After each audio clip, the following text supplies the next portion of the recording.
Hey everybody, it's Ninja. I'm thinking you probably weren't expecting to see me, but I wanted to do a little introduction here. You are tuned into the typically forbidden discussions. This is the very first episode, and this is actually my idea. Um, so my idea behind the show started off personal, but it turned into so much more.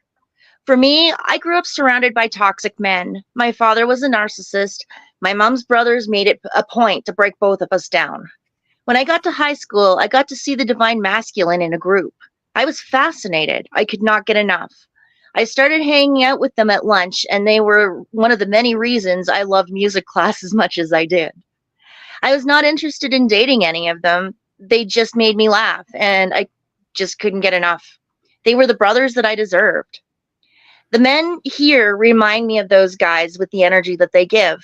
I found each of them while I was doing my podcast deep dive. After watching Dawn do a show with Frank and Steven a couple of weeks ago, I felt that beautiful divine masculine energy once again. What if we invited two more guys that, or no, three more guys that had the same energy? This is when typically forbidden discussions was born. The intention behind this show comes from a yearning of community and unity. Gender has been weaponized for far too long, and it needs to stop. I, like many women, have been beaten down by the toxic masculine. I was supposed to be a man hater, and I can share experiences that were systematically encouraged by so called women's support groups, the family court system, law enforcement, and so on. I also know that I'm not alone being groomed to hate men because of how I was treated. So I'm going to assume that I am also not alone in seeing through this evil. This is by design to pit the divine feminine against the divine masculine. And the bullshit stops here, guys. There are many opportunities for women to unite and speak in groups. However, I noticed the lack of safe spaces for men. We know why. Sadly, that is one of the reasons I also felt compelled to make this introduction. This gathering of divine masculine was a woman's idea. It is my hope that these guys will help break these walls down and build our community up. So, with that said, have at her, guys, and thank you for doing this. Thanks, hon. Anytime. Thank you. So That was amazing. that was my beautiful wife, Canadian Spinja, also known as my interdimensional exit buddy. I'm going to give everybody a quick intro, and we do have one guest that's going to be joining us later, Mr. Fearless Frank Castle. But I'm going to start off with Robert Khalil of The Typical Skeptic. Now, this podcast came together about the divine masculine, but it's also giving me an opportunity to thank some very important people that have been involved in my understanding of this reality as it stands. If not for Rob and a QHHT practitioner that he had on his show, my spiritual journey and understanding would not have gone anywhere near the way it has. And he has absolutely changed my life. So, Rob, welcome to the show and thank you. Thanks, Don. Can I just say something real quick? I just want to say it's weird how things work because we have Chris with us tonight, and like if you saw, I posted something on Facebook recently. I was talking about like my awakening, and like a big part of my awakening was Forbidden Knowledge News. Back in like I had a reawakening in 2015, but then like I started watching Forbidden Knowledge News around maybe 2017, 2018. And them and Leak Project were a big part of my awakening. So it's weird to see how the progression goes from people to people, and we're all here, you know. So thank you, Chris. Thank you, brother. And of course, that brings us to Chris Matthew, the founder of Forbidden Knowledge Network and the producer of the Forbidden documentary series. Of course, there's already Occult Louisiana, which is fucking awesome. And I am waiting with bated breath for the Forbidden Doorway. The next one, Doorway. Sorry, she started and something in the background screwed me up. I'm waiting for Doors of Perception. And thank you, Chris, for joining us. Thank you, Don, and thank you, Inspinja, for putting this together. This is a fantastic idea, and I'm grateful to be a part of it. And last but certainly not least is probably the newest person in my life that has opened my eyes to a lot of things and he's probably the person I talk to most, and I've never actually met him in real life, is our resident heretic here at the Forbidden Knowledge Network and the host of BG Cast, Mr. Steven Stathis. Thanks for having me here, guys. I am excited about this. I think this needs to happen, especially since all three of you, and for Frank especially, are all inspirations to me with everything you guys do and a lot of the interesting information I've learned from you guys. You want to know what's funny is I like this because in the beginning of 2024, I tried starting a men's group, I really did. It was successful for about a week, unfortunately, man, because when it comes to taking accountability for ourselves and healing, I have to be honest, sometimes us men really suck at that. So I'm glad that we have an opportunity to actually sit here and do this full throttle. I'm grateful for this. So thank you, guys. Yeah. And I just love the connection between all of this because it really does all start with the Forbidden Knowledge Network, because that is where Spinja first saw Rob, which is where I had my awakening. And then I ended up with a show on Chris's network and thusly met Steven, who is by far one of my most interesting intellectual colleagues, Frank being a tie for first, right? You two, between the two of you, and I can't say enough things, Frank and I work together in this reality and apparently several others. But between the two of you, you guys have unlocked so much of my consciousness and my understanding of the way things work in this reality. I never can thank you both. So thank you. Anytime, man. I'm glad I've been able to ignite your divine spark even further. That's what it's about for me, that if we just catalyze this change within us, we have these conversations, man. They need to be had, it's no more running from them, no more hiding in the dark. And just like, me and Frank like to say, man, you just got to dive in, and here we are. So thanks again for doing this, man. Yeah. So I'm just going to kind of go with the first question, and this actually got summed up in a meme by the lovely Jen Hellcam yesterday. So I've asked Steven to bring it up because I'm still running off my cell phone like a redneck. And I'll ask the question when you bring it up. There you go.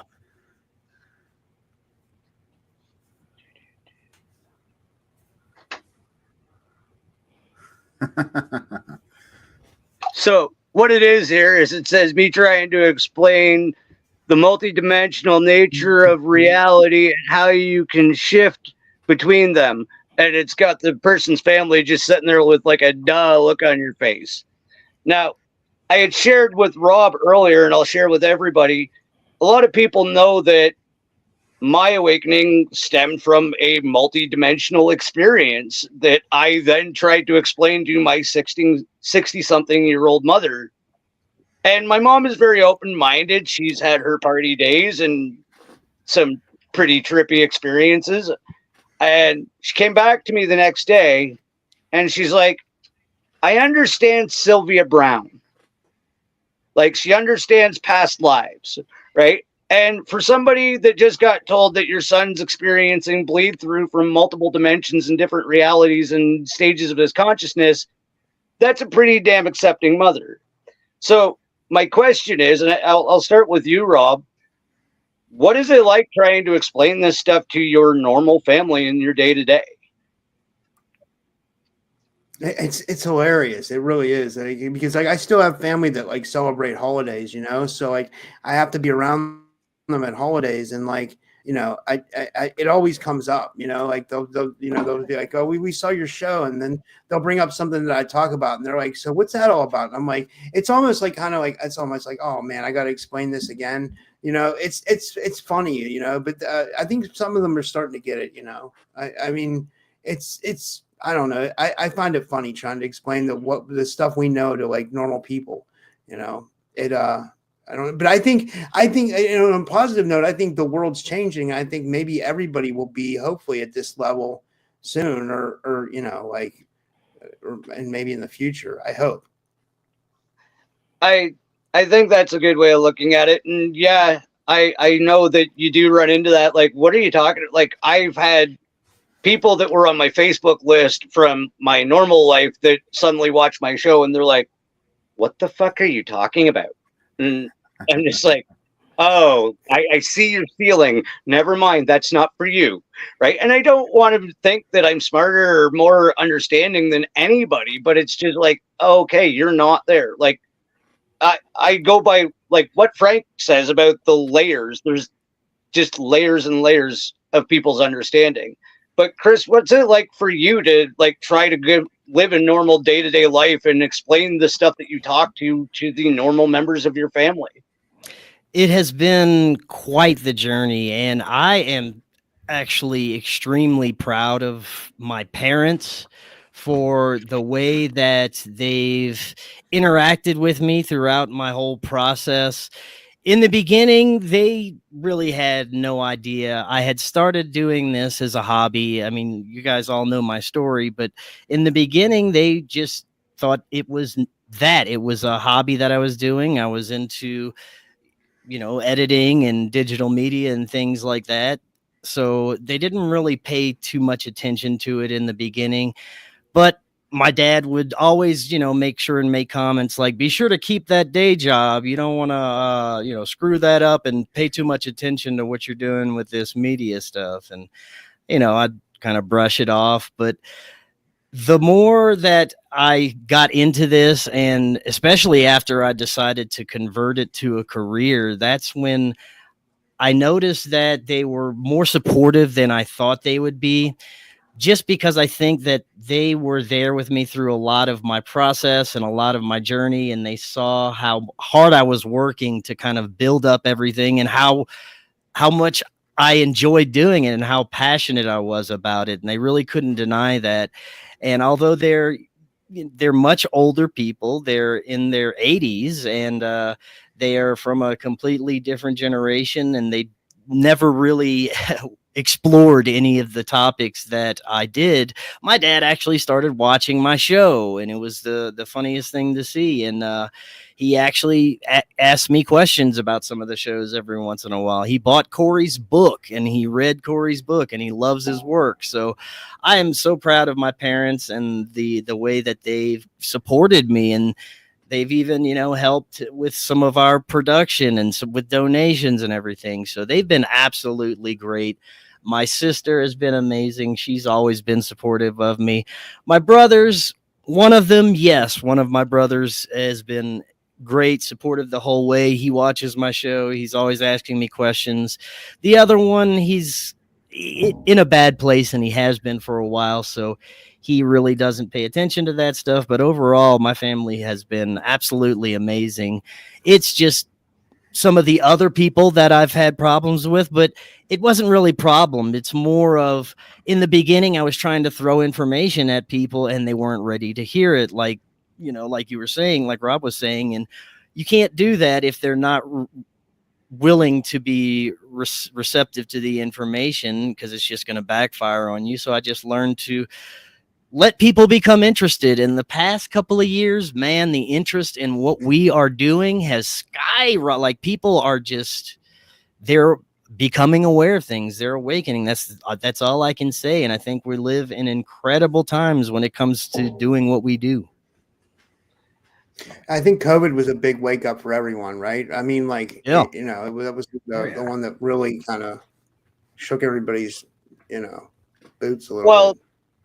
Yeah, because that was the dangerous thing about COVID and the pandemic, is that it gave people that moment to stop and think. The reason that we aren't very good creator beings is because we're all on autopilot. We're all just running our lives like the daily gambit, the 9-to-5 grind, and nobody looks up anymore, right? COVID gave everybody a chance to look around and start researching and reading and learning.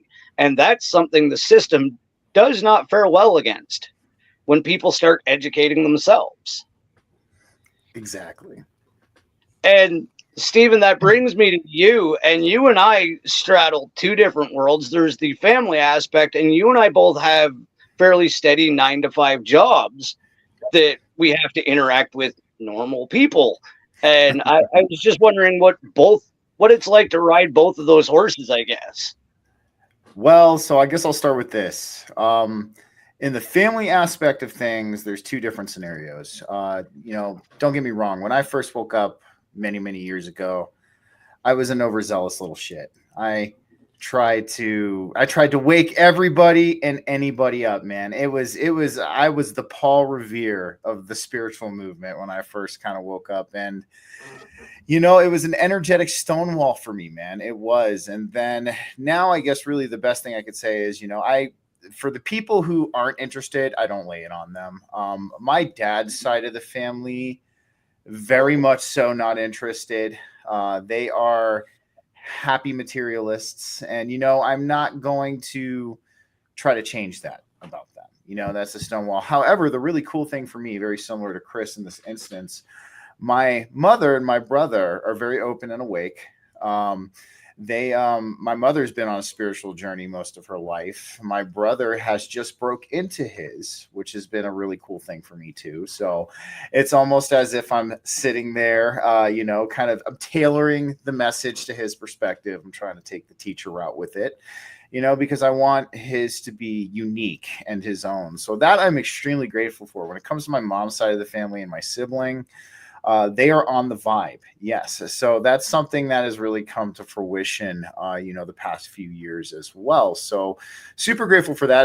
As far as the everyday normal person, so it sucks that I have to do this. I'm sure you kind of take this route too, Don. I play the chameleon when it comes to that. And the reason why I play the chameleon is my coworkers at this time, they're very surface level conspiracy theorists, which I can deal with from an energetic standpoint. I can deal with it. It's not the worst environment to be in work wise. I have been in worse. So they know all about the deep state. They think that mainstream media is fake, and they don't trust the left and all of that. But still very much on the Trump train, the Trump paradigm. So again, I'm just grateful for anything outside of the norm at this point, I can say. So I'm definitely grateful that they are, kind of at least there. So yes, we have something to talk about, something in common. But as far as even just trying to relay the message to any normal person anymore, I don't, I don't. And that's just for me and my sanity and my energy. If somebody comes up and asks me about something, don't get me wrong. Of course, yeah, I'm going to break into the conversation. We're going to talk about it. But what I do now is I gauge people, because early in my journey as well, when somebody would say a couple things, I thought they were where I was at. And, I would try to have certain conversations with them, and I could tell I could spook them out or kook them out or whatever, So I gauge them based on their perspective on what we can chat about, what we can talk about. So it's interesting for me, man. It's not black and white at all. And but I am grateful that a lot of this collective is starting to at least kind of entertain that maybe not everything is what it seems. I totally agree with that, and that does lead nicely into what I was going to ask next. And I kind of alluded to it, is like, I'll use an example of my own life. Is we went to Spin's friend's house. I think we were helping them move, and I was explaining that my one husky will actually talk speak back, and most of the time it's syllable, like the correct amount of syllables too, right? The response you would expect is it's the right amount of barks. And I tried to explain, my dog can understand me, and that was that guy's ceiling. Like right there, he's like, no, your dog can't understand what you say. It's just a dumb dog. I'm like, that's as far as your universe goes. That's your dome right there. That's you, buddy. And that brings in my question, like, what is your approach to sharing information? Like Steven said, he used to be the Paul Revere, and now he doesn't do it unless somebody asks. So I guess, Chris, we'll go to you. What is your approach? Like, do you try to bring this to people other than in your podcast format? Like, do you bring it up in random conversation in the grocery store about the way the universe works? Or do you just talk about, hey, can I have those grapes beside you, man? Your mic, man. Your mic, Chris. There we go. All right. I do not ever bring it up unless I am sitting in this chair or speaking with people that I know or have a level of awareness. But I have noticed one thing, that more people will come and approach me if they hear me having a conversation with someone, that it may pique their interest. And yes, I will then engage with somebody if they show interest. But if they're not interested in any of this stuff, I won't. Although I have handed out business cards to bud tenders at dispensaries when we get into a little bit of a conversation. But that's about as far as I'll go when it comes to just random people that I meet. If they ask what I do, I will gladly tell them what I do. If it piques their interest, I'll tell them more. And then if the conversation goes wherever, if it gets weird, it gets weird. But I find that overall, people are generally more receptive now than they ever have been. And again, that's just I think an amazing thing to see. I see it too. Like, even in my workplace, it's like, okay, my boss is a straight up cowboy. Like, dude used to be a rodeo star, so I don't talk about this shit with him. But my office manager is wide open.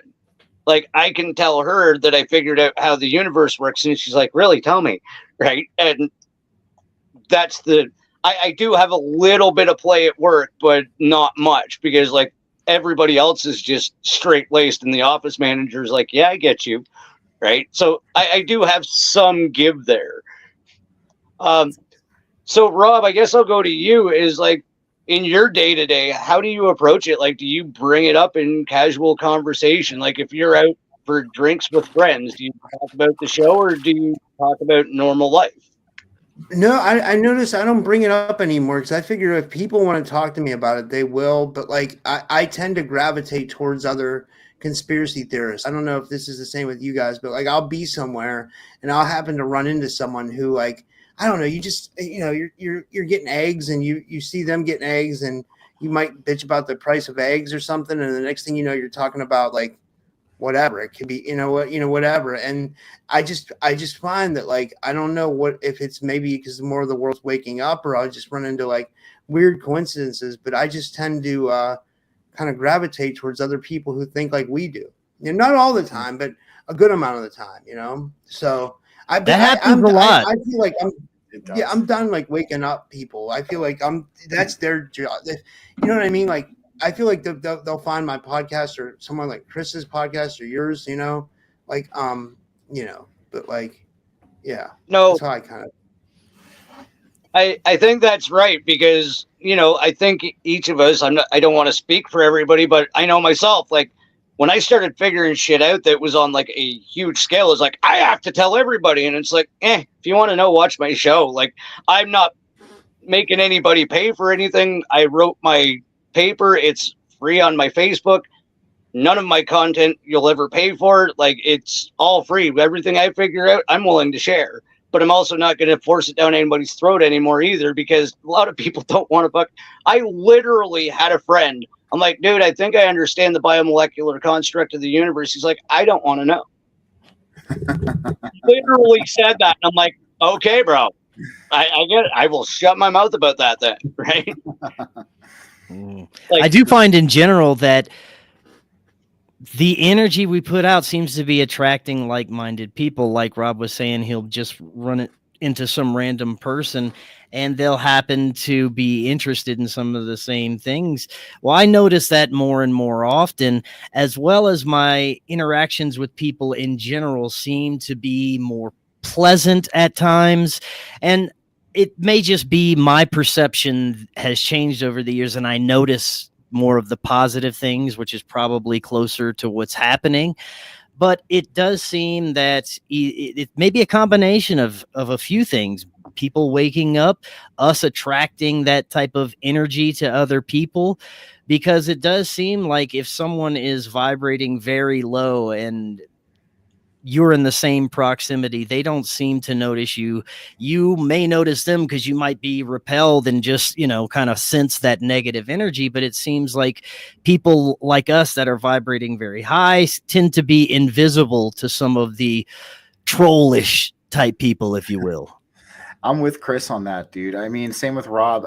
You will have those instances too, where, you're out and about, and you bump into somebody, or I remember I walked into a gas station one time and this guy was, chatting with the gas station clerk about how our government's corrupt and they want a new world order. And like at first, I just walk in and I'm listening. I'm like, okay. And what was really strange about this experience is like he turned around and he looked at me and he looked me dead in the eyes. He goes, "Don't you agree all of that's going on?" Like he knew too. And I looked at him and I was like, "Oh yeah." And I was like, great minds think alike, I guess, huh? That was my response to him when he said that. But what I will do is I plant seeds, right? And how I kind of go around it, if I'm like, for instance, like chatting with my coworkers, right? And who are like surface level, I'll use stuff that's actually really rooted in fact that kind of segues into some of these bigger questions, and some of these other things too. Like we had a conversation about the food the other day, which is, something I'm really passionate about when it comes to our food and how, at least in my opinion, how weaponized it's become against us. And, they were, talking about how they didn't like seed oils. And I was like, we started talking and then fluoride came into the conversation and then a couple of other things as well. And when it's done that way, I've noticed it's not as rejected. Because one of the things this society hates, I made a post about this and I'm going to do a show on this. There's a subconscious repulsion in our collective society towards true intelligence, true critical thinking. It's when you have somebody who's truly intelligent and who's a true critical thinker, it causes what I call a subconscious schema in a lot of people. And what a schema is it's like a defensive habit of some kind. And that's kind of like the bread and butter definition of it. But it will cause them to just not like you for really no reason, absolutely no reason or things like that. And, cause them to be defensive and on defense with you. So it's one of the ways that I try to relay the message is also too at like a 5th grade reading level. That's the best way to do, because I've noticed that doesn't repulse people. It doesn't dive into that subconscious fear of intelligence that a lot of our human collective has too. And I think that's also what kind of causes some of the bad interactions as well, like we've had in the past when we've tried to talk with people. Yes, I also think too is maybe their soul is not ready to wake up yet. That is also something I feel could be a huge possibility. But from the psychological standpoint, if we're talking about that, yes, your average person is afraid of intelligent people, bottom line. And I think that also ties into what Chris is saying, because I've absolutely had the thing where it seemed like I was invisible. But to tie into what you were saying too, Stephen, is there's also that moment where your high vibration actually starts to piss people off, right? Like you're like, I swear, sometimes I can just walk into the room and somebody will just look at me like, "Fuck you." And it's like, whoa, I just got here. Like, do you guys ever get that where it just seems like your presence is just abrasive and you don't know why? Absolutely. It's happened to me throughout my whole life. I've had people not like me. I've either had people love me or hate me. We'll put it that way. And a lot of the reason that people hated me was never really known. There was no specific reason. And then I just came to realize that, a lot of us could potentially be star seeds. A lot of us just vibrate at a higher frequency. And when you come into contact with a soul or a consciousness that might not be quite there, it's not ready yet, it registers to that soul or that consciousness on the soul level and a subconscious level, and how it can manifest towards you as a dislike towards you. And people want to stay away from you. But I'll leave it off to Chris and Rob. I was just going to say, I think it's interesting how like different people relate to like each of our shows. Like there might be someone who likes Steven's show but doesn't like my show, or likes my show but doesn't watch Dawn's show, or like I find that interesting how different people relate to each one of us. You know what I mean? It's I guess it's I don't know. I find that fascinating. Oh, I think you're onto something there too, because like a lot of our material is very similar, and like I know I have a weird voice. Maybe that just bothers people too. I get excited. I have ADD. I get fucking hyper sometimes when I'm talking to people, and maybe it's just too much, right? Maybe somebody doesn't like Steven's puke. Who knows? Like, I mean, it's To me, it's no harm, no foul. I get like everybody's in a different place in their journey. Everybody's in a different layer of that awareness. So spin oh my God, Chris, do you have anything? I lost my train of thought. That was good. Chris, your mic. There we go. My mic again. All right. No, I just wanted to kind of revisit that. I think what where our perception is also going to reflect what's coming back at us. I think I'm noticing more of the good these days. I know that 10 years ago, I used to walk around with just a resting bitch face, for lack of a better term. I would not have a smile everywhere I go. And now I do. It just, comes naturally to me. And I think that also kind of attracts that like energy. I don't really come across too many people that I notice that I'm making angry in any way. Maybe I just am intentionally ignoring that energy.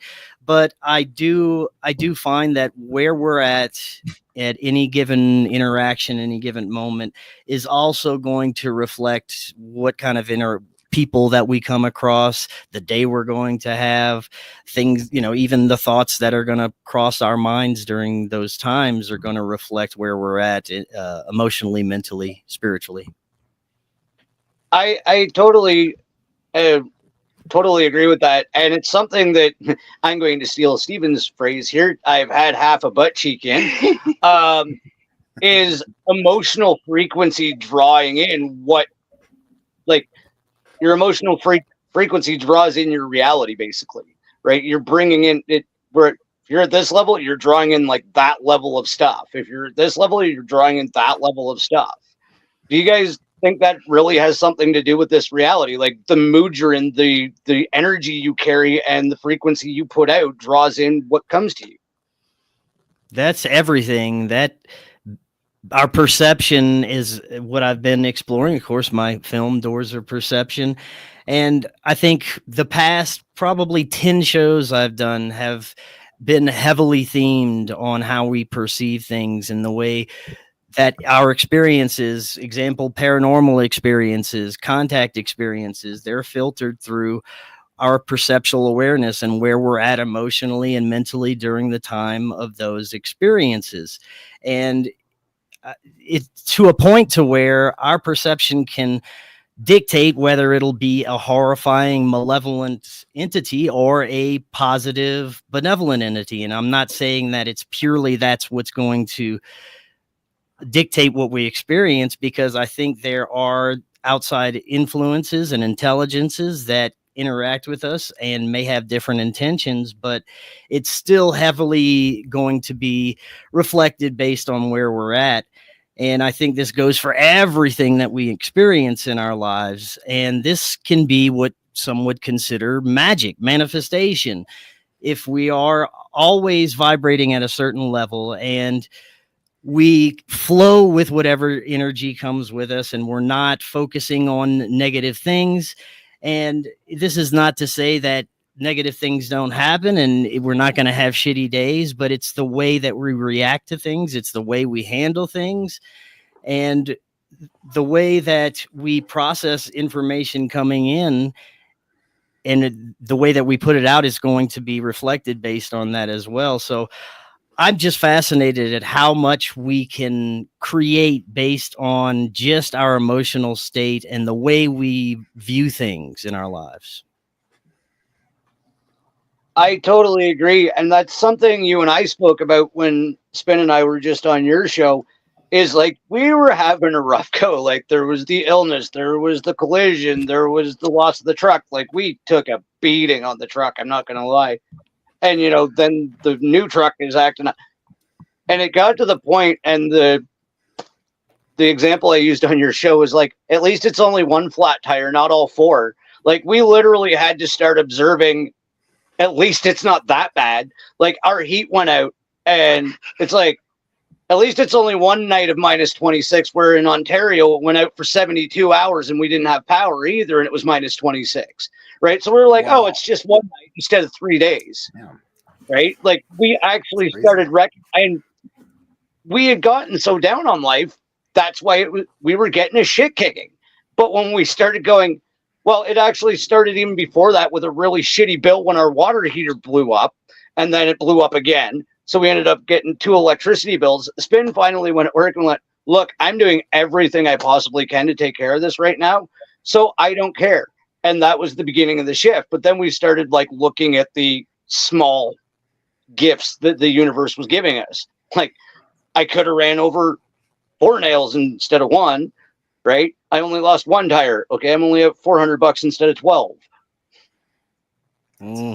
It's a spiritual evolution and sort of education that you learn through these events that are thrown at you and the synchronicities that occur between these events.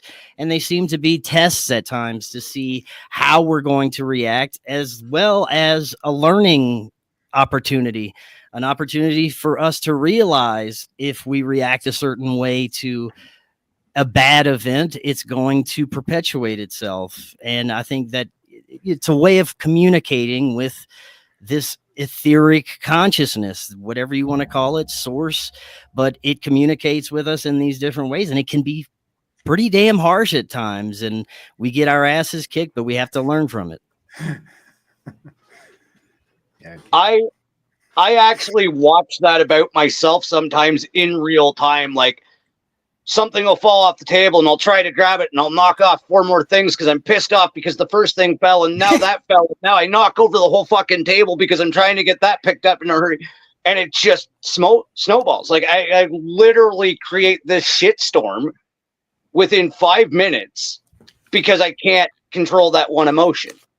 But if you keep your frequency at a positive level, like, oh shit, I'll have to pick that up. Instead of freaking out over the first thing, the rest of the shit wouldn't have happened.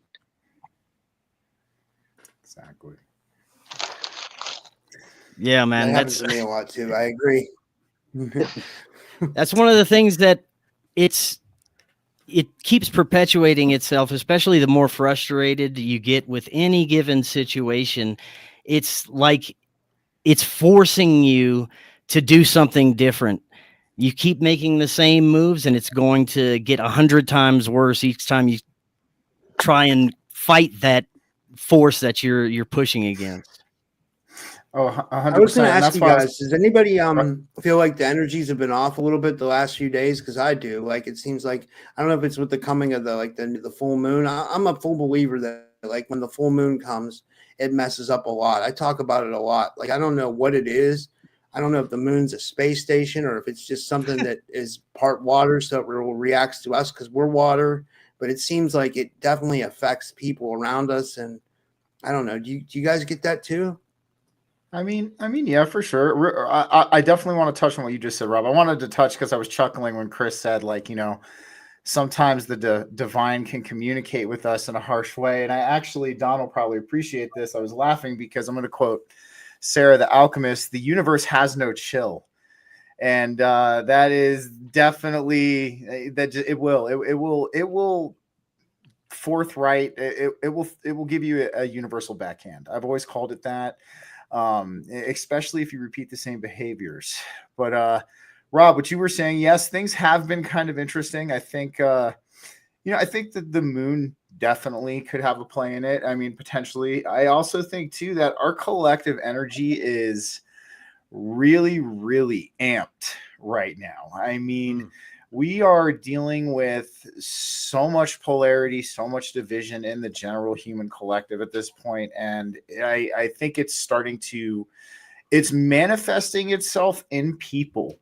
And like, even if these people are, let's say, not exactly spiritually awake, they're not, they haven't ignited their divine spark or anything like that. But because we share the human collective consciousness with them, they are picking up on this energy and it is causing itself to manifest in them and their behaviors. Potentially, at least this is just my thoughts, like, it's my opinion, but I think that's what's going on. I mean, you look at what Trump just did. Now, mind you, it was on military bases that he did this, but the mainstream media didn't quote it as it was on military bases. He made it sound like it was all together, but he banned observances on a lot of the woke holidays, at military bases and things like that. But since the media phrased it as, oh, he's banning observation of Black History Month, Women's History Month, Gay Pride Month, it just caused that divisive energy in our collective to ramp up even more. So I think that's what it could be. Yeah, definitely astrological events can have a play in it, I do think. But I think our collective energy is just all fucking over the place. Right. I find that the less emotionally attached you are to what is unfolding, especially anything political, anything you can see on TV, anything you can scroll through on Facebook. If you just treat it as, like I was saying before, a TV show that you tune into every once in a while and just check out of, because it's theater anyway. If the deeper you dig into any given event that is unfolding, there is levels of deception, there's levels of manipulation, and you try and figure out any quote unquote conspiracy. The further you go into trying figuring that out, the more insane you become, and it just leads to nowhere. It leads to more conspiracies. It's like a never-ending onion that you're never going to get to the end of. And unfortunately, that's where a lot of researchers and content creators get stuck, is they'll go down one particular rabbit hole and they'll keep going, and they'll just find at the bottom of the rabbit hole, there's 100 other rabbit holes that lead to 1,000 other at the end of each of those rabbit holes. And it never gets them anywhere, but they keep going. And bless their hearts, there's so many people out there like that, and they're doing wonderful things in this community. But I think that a lot of people need to take a break and check out, and maybe instead of going too deep down that flat earth rabbit hole, or going too deep down that Illuminati pedophile child sacrifice, maybe switch it up every once in a while. Check out Bigfoot for a little while, check out ghosts, who knows, check out anything. But I think people are getting lost in a lot of this stuff, and that's where some of the problems come in, the emotional investment, especially with politics. Don't, check out of it. Well, with the conspiracy thing, especially, I can say firsthand that it's dangerous. Like, my awakening involved the SSP, and it drove me psychologically to a place that was scaring my family, because it was all I could think. It was all I could do. And it was all I could try to do was get back to that existence so I could figure out what was going on. It became my life. And until I had that moment of realization that that's just one section of my consciousness, and there's a whole bunch more in this reality that's real, I opened everything back up and, kind of dug myself out of the rabbit hole. And I think you're exactly right. It is very dangerous to get stuck in one track. And Stephen, I think your guest summed it up lovely last night, and I'm not going to steal your thunder because that was a hell of a quote. So thank you, man. No, and I completely agree with Third. I know Chris is going to like this too. Yes, the conspiracies are true, but that's not the point. Verbatim quoting her. Because yes, in the show last night, I described it this way. The conspiracies, yes, they're great to help kind of kickstart that divine spark within us. They're great to kind of make us question the world and the confines that we've been told that we're restricted by, quote unquote, and or seeing this world in a different light. But the best way I can put it is, it's okay to take a cruise there. It's okay to maybe take a plane trip there, maybe go fishing there for the day, or, when we're talking about it a little bit, but to stay there and lock yourself in there, I think you're doing yourself a disservice. And, I've used the cake analogy for this, and I'll bring it up one more time because I just think it's really good. But let's say you have a cake, right? Pretty big cake, a nice fat cake. And the conspiracies and the geopolitical aspect of this, they are just that very thin layer of icing on this cake. Once you go deeper into the cake, and you start to open up, you start to see that there's a very huge spiritual nature to everything that's going on right now. This is I'll even quote Chris, a very strange alchemical transmutation we're all going through, not just even on a subjective level, but on a collective level as well. So, I mean, that's where I think we have to, at least in some point, even to help our sanity, because I went down the Atlantis rabbit hole for I can't tell you how long. It was probably like 7 to 8 years. And like I looked and like, and now, yes, the thing about the right paw of the Sphinx is coming up. Now there could be something there now that leads to information. But then I had to realize, like, number one, that this isn't the most important part of what I should be doing. At this point in time, the most important part is healing myself so I can help heal this collective and to, deliver the message of healing as well. Second, as I learned last night, maybe my perspective needed to be shifted on it. Maybe I, needed to approach it from a different way, because the one thing we have to realize too is that we have now alternative media programming us as well. And, just as the mainstream media programs, the consensual population, the NPCs, whatever you want to call them, alternative media is ran by the mainstream media at this point in time too. And so they're controlling that narrative as well. So the biggest thing I can tell everybody here to do is to, number one, release attachment and expectation of how this is supposed to all go. That would be the first thing. Like I said, I woke up back in 2008, but despite the fact I've been looking at this for I still don't have it all figured out, guys, nor would I ever fucking claim to. I've realized at this point, like there's jack shit that I know. When it comes to things I believe that are my truth, absolutely. Like I have those things, but as far as like how it breaks down to the greater scenario that we're experiencing collectively, I'm still at this guessing game. So, I mean, that's my bit of advice to people is like, yes, the conspiracies are good. They will help you wake up, but you have to move in deeper. And that's why I like Chris's new documentary he's coming out with, because this is like an opportunity for everybody to understand what it means to go in deeper as well. And I think that's what we need more content of. I mean, we've been revamping the same conspiracies now for what, how many years? People are pulling stuff from back in the 70s now and trying to revamp them into new things that people haven't heard before. And, I think the greatest conspiracy around is they're distracting us from our true nature. And that's what we should be focusing on. 100%. 100%. Rob, what about you? Have you seen the way people get stuck in rabbit holes, or have you fallen down one yourself?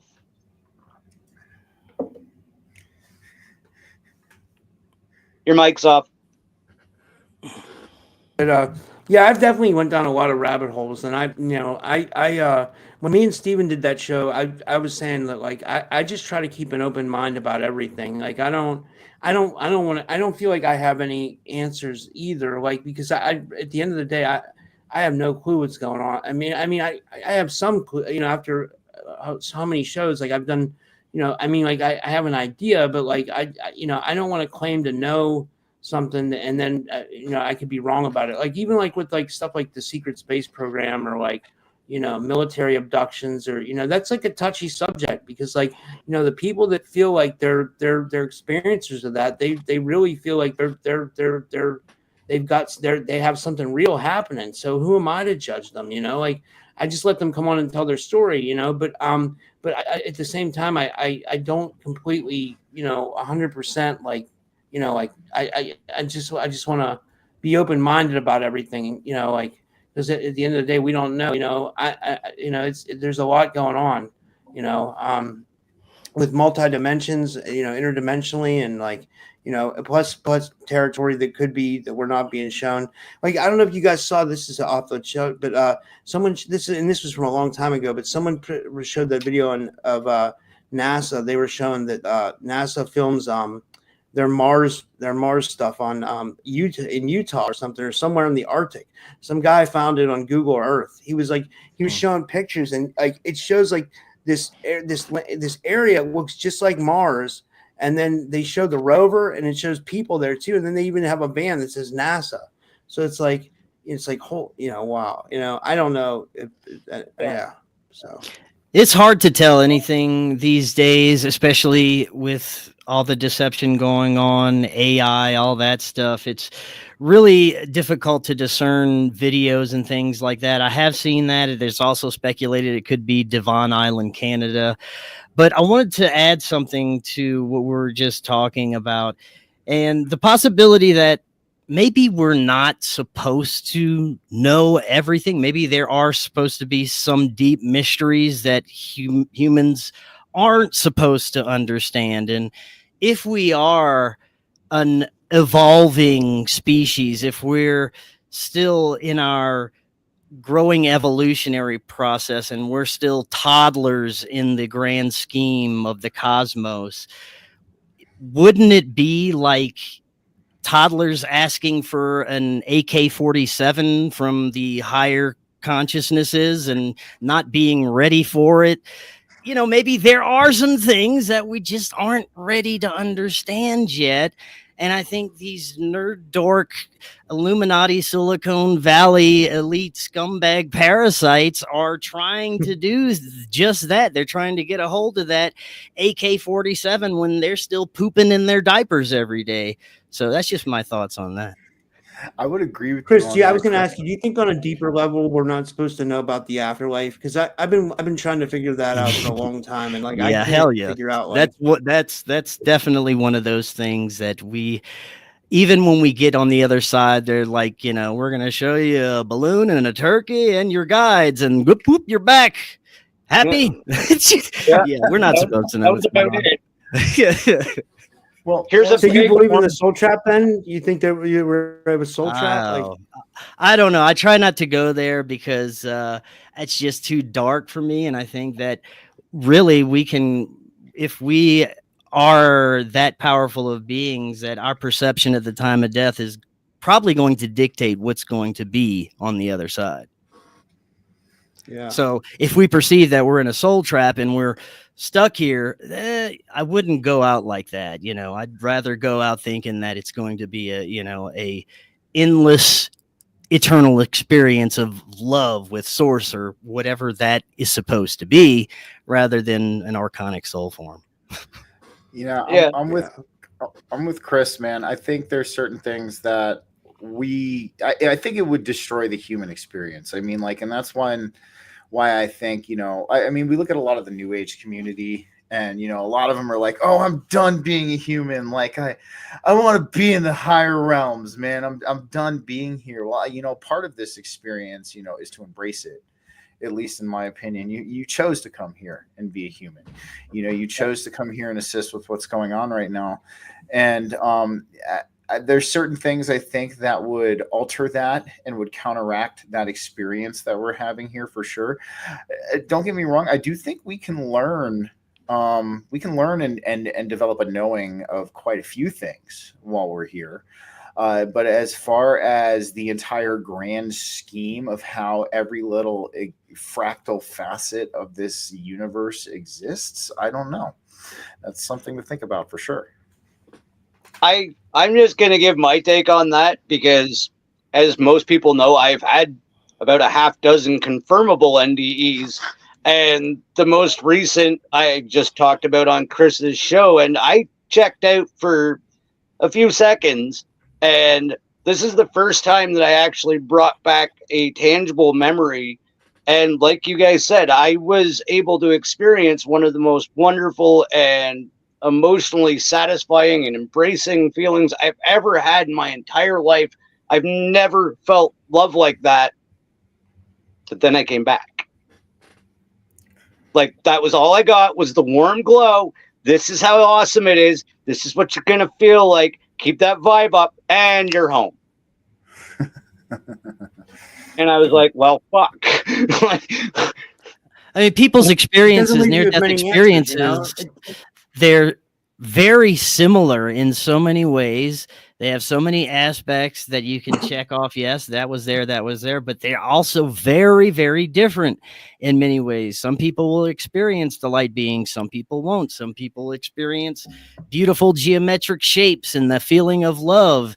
it's always something slightly different. You always do get the feeling of love and the sense of knowing and the sense of feeling home, but the individual perception of what they're experiencing is quite different. So that, again, I don't think we're really supposed to know that one either.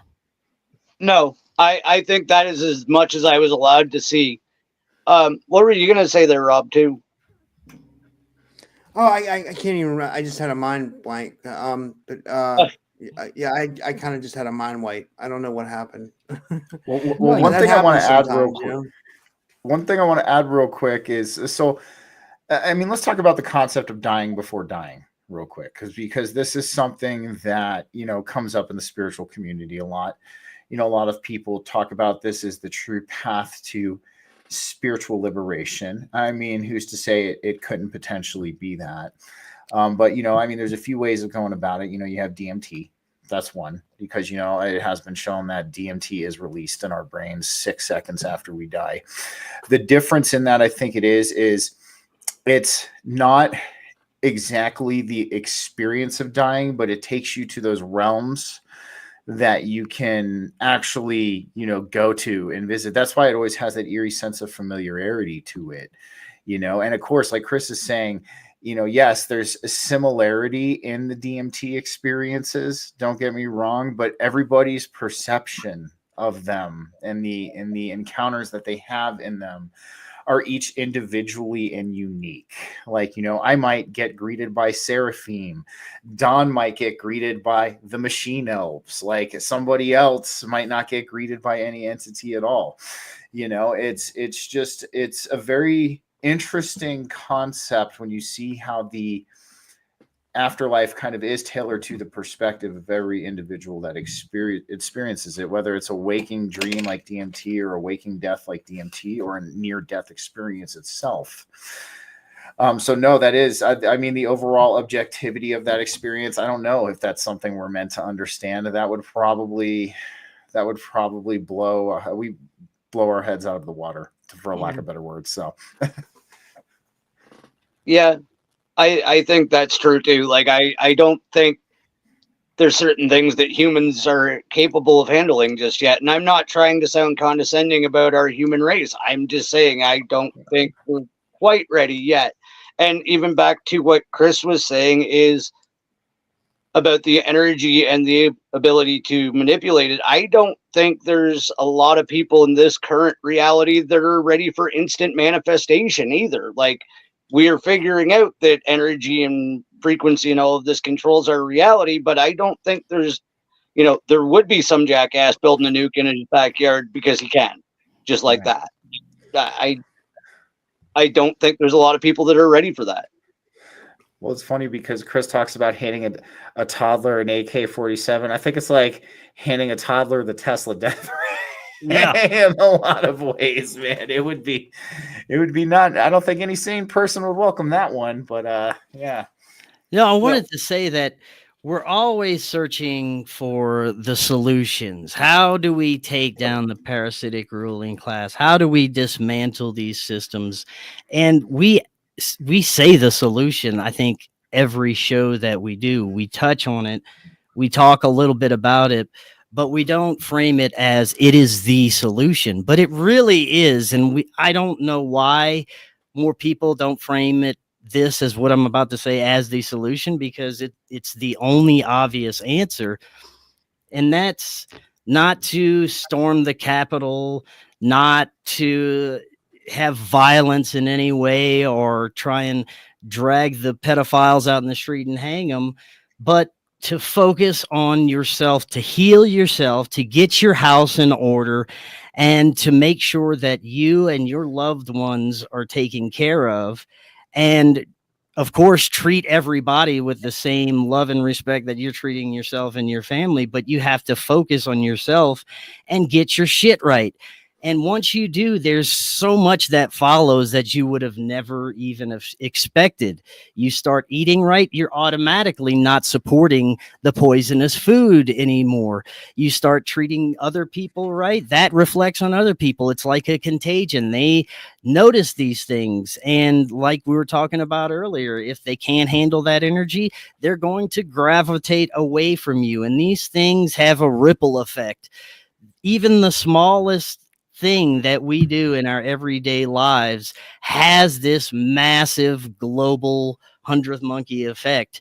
And if each and every one of us started to just take those tiny steps to take care of ourselves and heal ourselves, that alone could have so much power over the rest of what is unfolding in reality that it's probably unimaginable at this point. But I would place bets on this solution. I think that if anything that I am sure of, more sure of than anything in this reality, of any conspiracy answer that I've been looking for, any spiritual answer, that this I could probably take to the bank as a solid solution. I think that is probably the most rational explanation for a peaceful reality that I've ever heard. And I believe it is the solution. I think you're absolutely correct. It's simple, but yet so hard. Well, you know, it is because it takes accountability, man, and that's because you got to face those hard things in yourself. You got to, like, that's the toughest thing that I've ever done in my life, is facing my own demons. It is. It's, you know, it's not the easiest thing to do. I agree with everything you said, man. And, you know, I think the biggest thing we have to do is understand also as well that, you know, in this community, our conscious collective, you know, we're really all in this together, you know, and we are these I guess, energetic light posts that ground these higher frequencies into this reality. You know, we are laying this foundation for the future generations of humans to have an easier time to have access to this knowledge, you know, have access to these remembrances.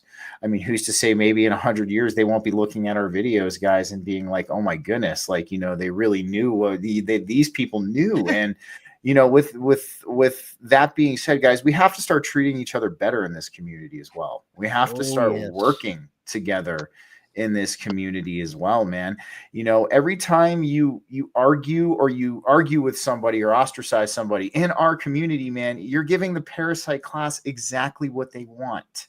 They want us, you know, chasing our tails. They want us fighting amongst ourselves. They want all of this, because if we're fighting amongst ourselves, we're not focusing on healing ourselves. Number one, you know, number two, if we're fighting amongst ourselves and not healing ourselves, we are doing the collective a disservice as well, because now they're getting the rest of the collective attempting to get the rest of the collective to manifest their desired timeline.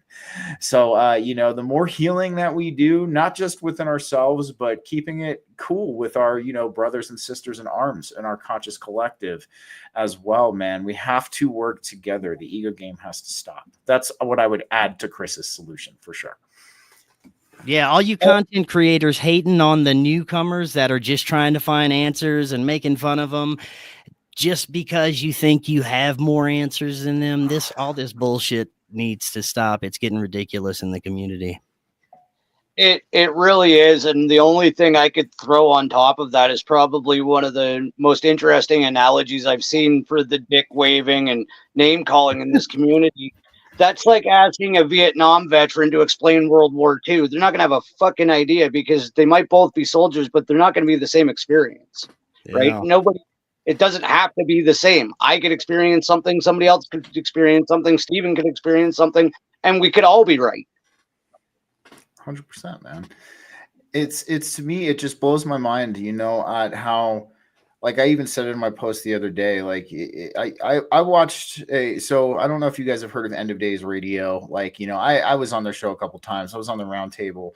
They all fell apart, man, because over these minor disagreements. And like, I was talking to one of their members and I'm like, this is fucking ridiculous, dude. this is ridiculous. You guys had a great thing going on, and just because you couldn't agree on Luciferianism, you guys just fucking banned it. I'm like, my God. But like, no, even what Chris is saying too, man. Like, I have a world of respect for anybody who puts a foot forward. Like, you know, when Don put his foot forward, man, and he got on, I was like, holy shit, dude, hell yeah, like, congratulations. And that's how I feel towards everybody, man, because that's the way it should be. We don't have, you know, this camaraderie that we should. And I think that's what it is. I mean, even Joyful Jennifer just said it, agree to disagree. You know what I mean? Like, my thing is this, like, I don't give a shit if you think the earth is flat, square, eggplant shaped, banana shaped, the flying spaghetti monster on a turtle's back. I don't care. Are you a spiritual person? Do you like sovereignty? Right? Like, do you like to have bodily autonomy? Like, you want to be able to live in your most joyful and abundant life? You're on my team. And, you know, and I think when the disagreements take precedence over the commonalities that we all share, I think that is when we start doing ourselves a disservice and letting the parasite class win. I think that's absolutely the best way to summarize that, because you guys have just knocked it out of the park. I do have one other question before we wrap this up. If you guys give me a few more minutes. Yeah. What has your guys' experience been looking for or keeping a relationship once you've had that fundamental paradigm shift in your understanding? Let me ask you, relationship in general, like with family or friends or spouses? Spouse, like. Okay. Yeah. I guess I'll start with that one since I piped up. So I am amazingly blessed with my spouse, Jennifer. From the first day we met, there were instant connections on so many different levels. She is very awakened. She has been for longer than me. She's been a spiritual person for longer than myself, and she has vast knowledge of all kinds of things that we really connect together with, and we just connect on so many beautiful different levels. And like I said, it's just an incredible relationship. As for the relationships before, well, you've all heard the reptilian story, so Yeah. I've heard that one. That is that's a freaky one. Yeah, I remember. I mean, for me, it's this, man. Like, so my wife's a triple moon goddess Cancer. So for those of you who know what astrology is, you know that that's a very emotionally spiritual sign. So she is definitely spiritual. It's taken some time over the years for her to kind of open up to a lot of the other things that are going on, but she has. And really, I mean, one of my biggest things, I would say, my biggest recommendations, especially if both individuals in the couple are spiritual, don't let it be a competition between you guys. Try to boost each other up, try to contribute to each other's learning. Like, you know what I mean? Like, if you have a different perspective than your spouse, and you guys don't really agree on that perspective, like, find the commonality and the common point. It's not a competition. That would be my biggest recommendation, because that's one thing I've seen a lot of spiritual couples kind of like end up disbanding from, is the quest for the truth, or their truth, or whatever information, like, almost caused a deviation in them due to some. And Joyful Jennifer, I know it's not always this way, but I've seen this, I've experienced this. I'm glad it's cleared itself up. And that's just something I would throw out there when it comes to being two individuals in a spiritual couple.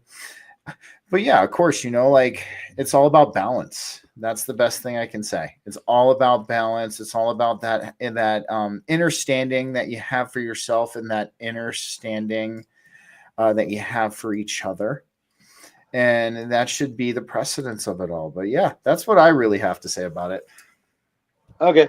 And For myself, I just have to say I was blessed with one of the most patient and understanding partners that the universe could have paired me up with, that actually walked me through a lot of this craziness, because I'd have probably just checked myself back into the insane asylum, because I was pretty sure I was losing it, but I was actually gaining my understanding.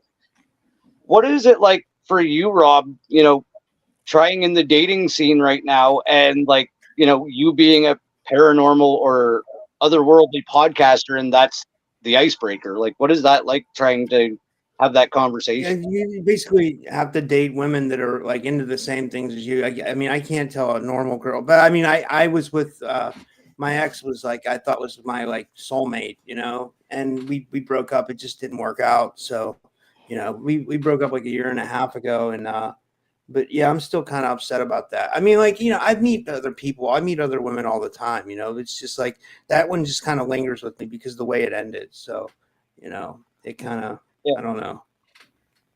No, I get that, because I've had the twin flame experience before Spinja, and it is devastating for a very long time, and it is a deep wound to heal. So I get it. Like, I can say that on a personal level, that it's rough when you think it's your twin flame and it gets ripped away from you. Yeah, it wasn't easy for sure, but No. I just move on, and yeah. But I trying to tell someone, a normal girl who's not into this, like what I do, I don't think they would be very receptive, No, probably not. Like, I actually, when I came up with that question, I like looked back at some of my other relationships, and it's like, nope, she wouldn't have done this. Nope, she wouldn't have done this. Nope, she wouldn't have done this. I did. Yeah, this is the only way this experience could have ever happened, was with my partner. Like, nobody else would have understood what the hell I was going through. And again, the blessing that she had already found Chris and Rob, and then found me, Stephen, to be an intellectual playmate with, like, just is absolutely mind-blowing. Like, this woman does most of my research, and I'm not going to lie. And then she just gives me the for dummies of it. That's great, man. Dude. It's interesting how our partners, we all kind of just ended up with who we are, who we're with. And I mean, Rob, don't sell yourself short, man. I was gonna say, if you have a Liberty on the Rocks or a We Are Change in your city, look for those branches and those groups. Like, you'll find a ton of like-minded people there. Like, yeah, that's definitely. Yeah, they even had chicks that hit on Corey at one of those things. Dude, that one was throwing herself at him. I was like, literally, I was like looking at him. I was like, I was like, it's. I love you, Corey. Oh, and speaking of the divine masculine, like, haven't heard from him in the longest time, and he dropped me an email, and it caught me so off guard, because it was like, is everything okay? And I was like, is this meant for Chris? Did you like deliver this to the wrong person? He's like, no, I'm checking in to see if you're okay. I'm like, oh shit, yeah, I'm fine. The surgery was great. My wife's okay. Like, but no, just out of the blue, here's a nice thing from, yeah. So yeah, no, he's the coolest shit. I do appreciate him. Corey's a great guy, man. He's a great guy. We will ignite the divine spark in him one day. It'll happen. Working on it, chipping away. Before I let you guys go, do you guys want to tell everybody what you're up to? Because I know a lot of us have a lot going on and some good shows coming up. So maybe throw that out before we take off here for the night. Unfortunately, Fearless Frank couldn't make it. He had a date with his lovely wife, so I do not blame him. So aside from that, I guess we'll start with you, Rob. What do you got coming up for shows and on the go? Shows are usually every day. I usually do a show every day, but I have something coming up on March 22nd, 2025 for people that are in the Pittsburgh area. There's a little conference going on at the Bethel Park Library. My friend Christine Soltis is throwing it. She's like a paranormal enthusiast, and there's going to be like Fred Saluga. He's like a paranormal legend from Pennsylvania. He's a part of MUFON. He'll be there. there's some other really good people. It's going to be the topics are going to be like artificial intelligence, life on other planets, and extraterrestrial contact and stuff like that. So I think there's like 6 or 7 people, and that's March 22nd, 2025, 2 to 4 p.m. at the Bethel Park Library in Pittsburgh, Pennsylvania. I'll be there if people want to check that out. And other than that, just follow me on I say Rumble because I think Rumble's the future. I mean, I'm still on YouTube for now, right? But I mean, Yeah. Yeah. And thanks for having me, Don. This was awesome. And Yeah. I love talking to you guys. You guys are all awesome. Thank you all. Thank you, Rob. Yeah, thanks, Yeah. man. Steven, what do you got coming down the pipe? I know you've got some hot interviews. Well, so I'm calling BG Cast Season 3 the White Album of BG Cast. I'm experimenting, but no drugs on this one. I've been actually dwindling out the drugs, but no, honestly, there's a couple of things in the future for me here. So I am taking my first step into public speaking this year. So that will be in March. I am looking to kind of bring, kind of what we talked about a little bit, when I added on to Chris's solution, trying to bring some sanity back to everything. Trying to get us to work together a little bit more. Like I said, right now, when it comes to trying to unify, I attempted common ground. I tried to unite the right and the left, not unite, but make them walk away with understanding. And it worked for the most part, but it's an energetically draining process. But when it comes to our conscious collective, that's what my talk will be on, how we can start working together, how we need to stop letting the parasite class win.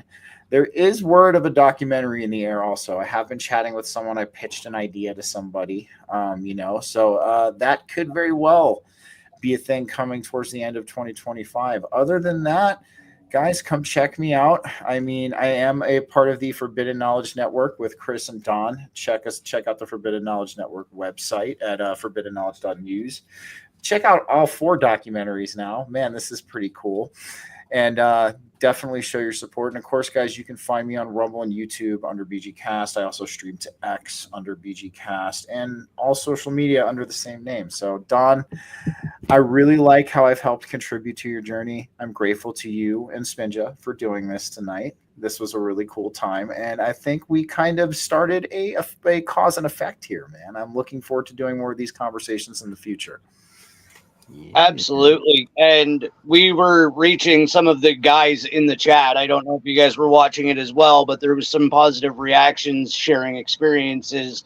So this was relevant and very healing for some of the people watching. Chris, what do you got coming up? I know there's a lot.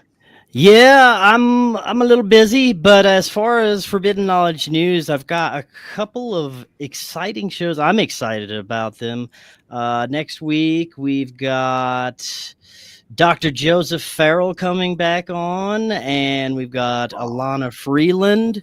So those are going to be 2 bangers coming out. And other than that, by the end of the month, we will have the Forbidden documentary Doors of Perception available for our pre-release download. So you can get a pre-release version, your own special edition. If you'd like to lock in that order, you can email me right now. It's only $5 to get your pre-release download.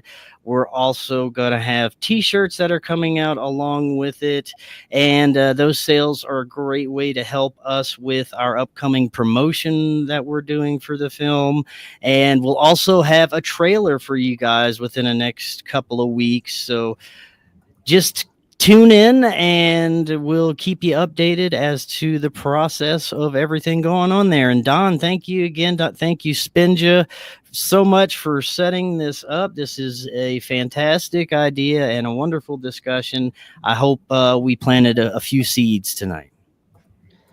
And as for myself, I will be back tomorrow. I'm having a little bit of fun with Valentine's Day. I will be back with Nathan Sizak, and we were going to talk about breeding programs and the alien love bite. Oh. Yeah. So, in honor of Valentine's Day, because I'm messed up. Right. So, Aside from that, I want to thank everybody that stopped by and joined in the chat and listens to this in the future, and thank all three of you guys because you guys are amazing and responsible for where I am now. I'm going to close this out the same way I close out my own show. If you can go outside because it's a lot better than being in front of a screen. Thank you.